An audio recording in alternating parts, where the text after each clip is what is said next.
Hello guys! Hello, this is for Leo. Leo, welcome dito sa aking channel, Kapalaran 888. Welcome. Alamin natin yung money, career, financial reading for the month of June para sa lahat ng Leo. Okay, number 28, number 10, and number 7. So, this is air signs. Good news. Nako. Leo, mag-iingat ka sa pera. OMG. Leo, this is a temptation this June. Ano yung ibig sabihin niya, guys? You need to be careful, This one, the incense is protection. Sabi ng baraha dito, proteksyonan mo ang sarili mo laban dito sa mga taong magnanakaw, scammer, OMG.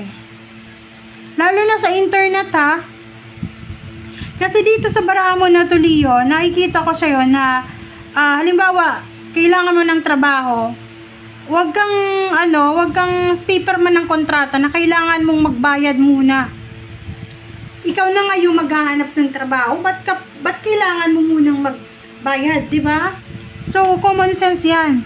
Pangalawa, sa online, may mga ino-offer sa'yo. I don't know kung ano yan. Matatamis na dila to So, mag-iingat ka, Leo, sa pakikipag-usap sa kahit na kanino. Lalo na yung mga question nila na anong trabaho mo, magkano yung sweldo mo, saan ka nagtatrabaho, saang website mo nakuha yung trabaho. Ingat-ingat ka sa ganon. Okay?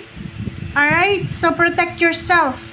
Protect yourself from scammers, from someone na pwede kang ipahamak. Sa mga kontrata, guys, huwag kayong pipirma, papeles, dokumento, huwag kayong pipirma sa buwan na to ng June.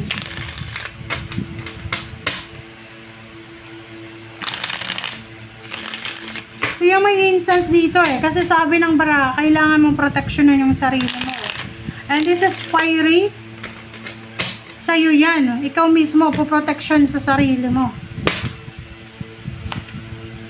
Okay. The World card and strength. So, sabi ng bara sa'yo, Leo, kung yung mga financial problems kayo, financial stressor, a burden, or kung anong ba man na problema, sabi ng bara, huwag kang mag-alala.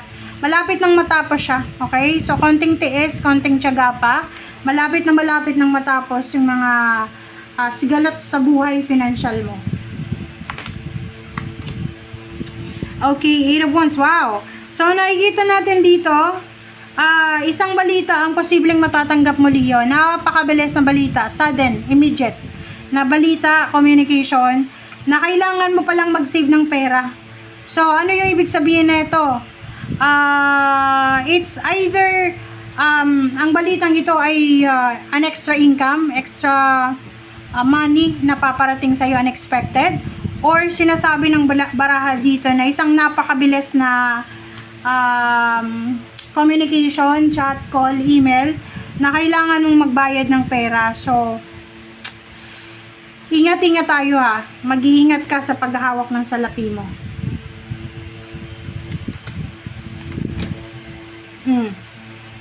Sabi ng bara sa'yo, Leo, kung ikaw ay business person, lalo na kung sa internet ka nagtatrabaho, may business ka, physical business or online business, ang sabi ng bara sa'yo dito, congratulations, kasi possible na makatanggap ka ng mga unexpected contract, pero mag-iingat ka sa mga kontrata, kailangan sigurado ka.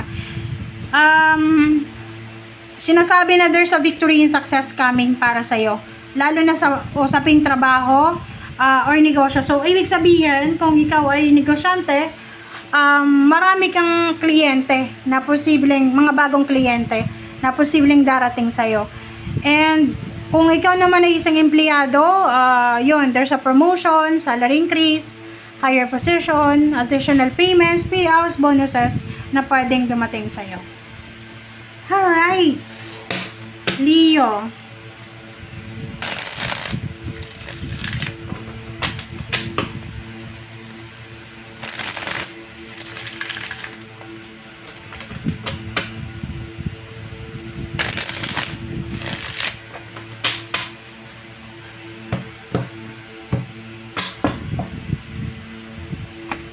Okay, Nine of Wands.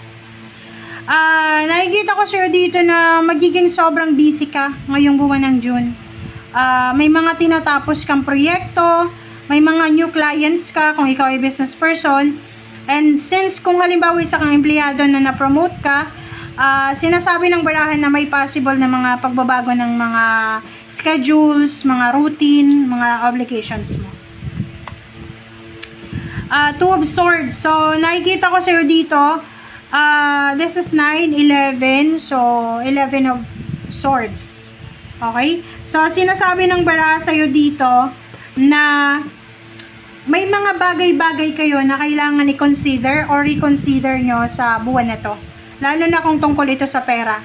Okay? Wag mabilis na mag-sign up, ganon. Wag mabilis na makipag-collaborate or whatever man yan. Okay? Maging matalino ka. Ang galing na ito, guys, oh. Sabi ng baraha sa'yo dito, lahat daw ng ginagawa mo ngayon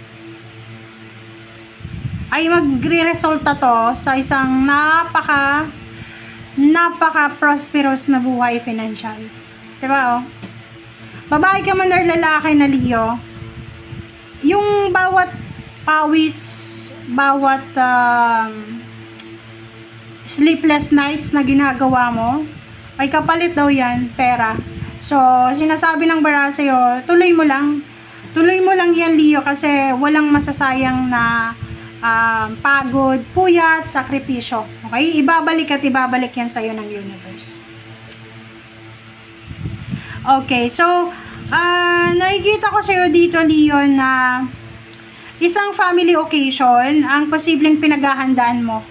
So, there's a family celebration, like a reunion, birthday celebration, anniversaries, wedding anniversaries, na kailangan yung paghandaan. So, nakikita ko overworking ka. May minamanifest ka dito eh. Pero sabi ng baraha sa'yo na walang makakapigil sa'yo. Kumbaga, kung ano, okay, may mga tao dito na pwedeng gusto nilang pigilan yung tagumpay mo, pero hindi nila magagawa yon. Oh, nandito yung Earth Mother, nandito yung Empress. Sabi ng baraha, kung pagod ka dito sa Nine of Wands, magpahinga. Kung hindi ka sigurado, wag ituloy. Magkakaroon ka ng bagong inspiration.